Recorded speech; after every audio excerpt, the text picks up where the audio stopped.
Mo Kuya Lakoy, napakarami na rin ng challenges na kinaharap namin bago namin na isakatuparan ang aming pangarap na gasolinahan. Sa araw na ito, dito sa boundary ng Dulangan 1 at Dulangan 2, naimbitahan tayo ni Sir Romel Atienza para makaptured ang pagbabasbas na nooy isang pangarap lang na natupad ng dahil sa pagsusumikap.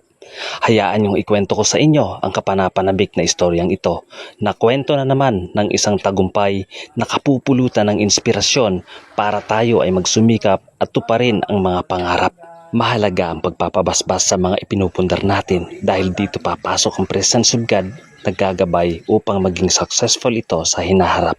At syempre sa mga ganitong blessings event, hindi nawawala dyan ang ribbon cutting. So dahil dalawa ang pabiblisayangan nila, dalawa rin ang ribbon cutting. Ama namin, sumasalangit ka sa Panginoon, papasaan niyo ang atin, hindi na doon, para ng langit. Ang lahat ng nandito ay saksi para sa tagumpay na ito at ang bawat sulok ay binasbasan ni Father, maging ang loob at labas ng establishmento.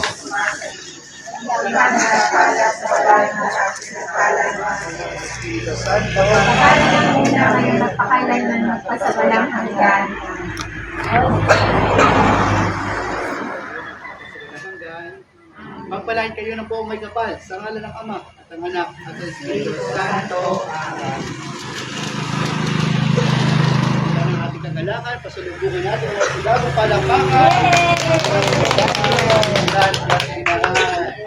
Mahal na pong sabon.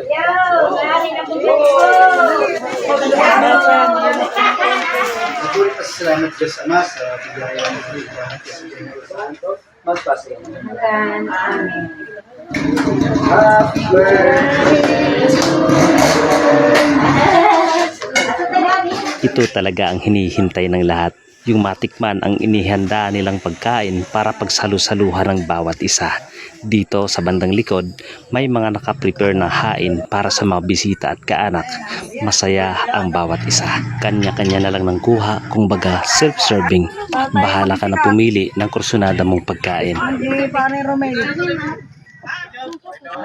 Ano po yung naging struggle ninyo o challenges na naranasan nyo bago nyo po naitayo yan?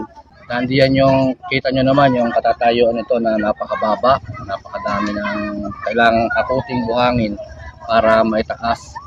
At ito po ay lubog na lugar, kaya laging baha. Napakalaki din ang aming nagastos sa itatayo nito. So meaning po napakalaki ng gastos niyo bago nyo na-establish yung negosyo na to, ano po? Opo, kuya. Unang-una pasok doon sa mga challenges yung puhunan, ano po, yung capital, tama po ba?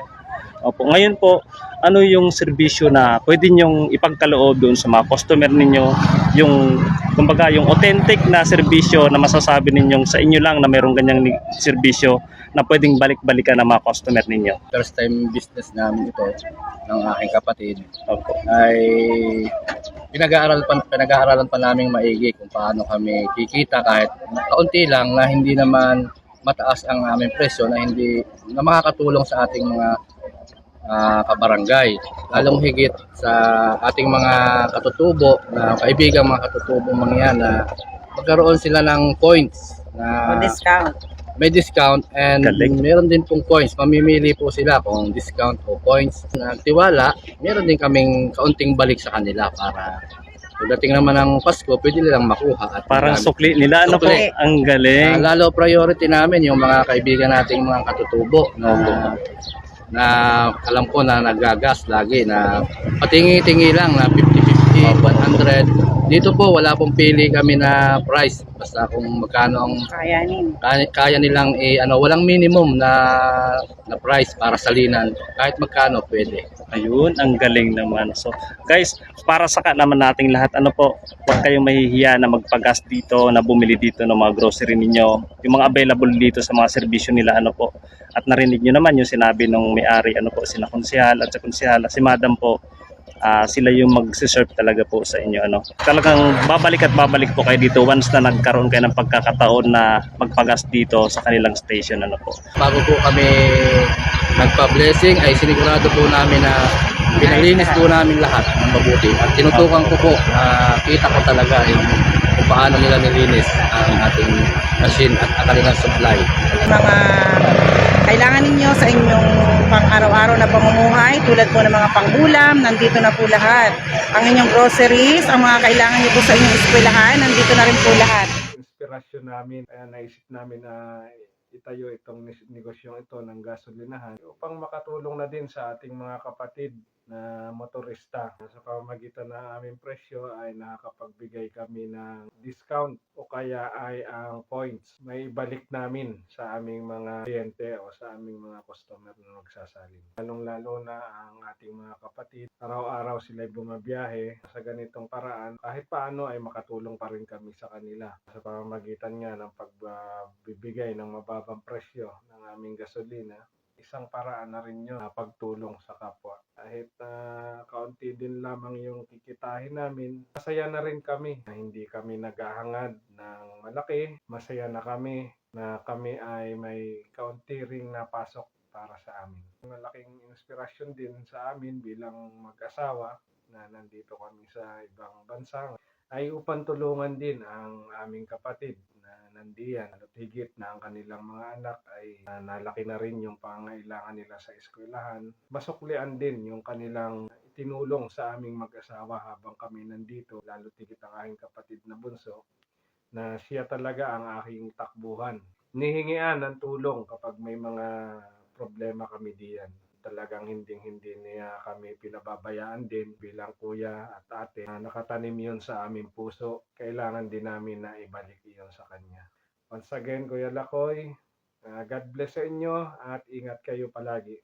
God bless. Isa na namang pangarap ang naisakatuparan ng dahil sa masidhing pagsusumikap ng ating mga kababayan. Pangarap na magbibigay pag-asa ngayon upang maging maunlad ang ating mga pamilyang umaasa sa magandang kinabukasang naghihintay sa hinaharap. Binabati ko po kayo at ako po si Kuya Lakoy, ang mangyan ng Mindoro ay nagpupugay sa inyo. Special mention po kay Ate Lore, Ma'am Joanne, Ma'am Jody Ann Panggo at taos-pusong pasasalamat po sa pagtitiwala nyo, Sir Romel, Ma'am Perla at Sir Ronald Atienza. Congratulations po. Ganun din po sa lahat ng mga nag-effort para dito. God bless po. Opo.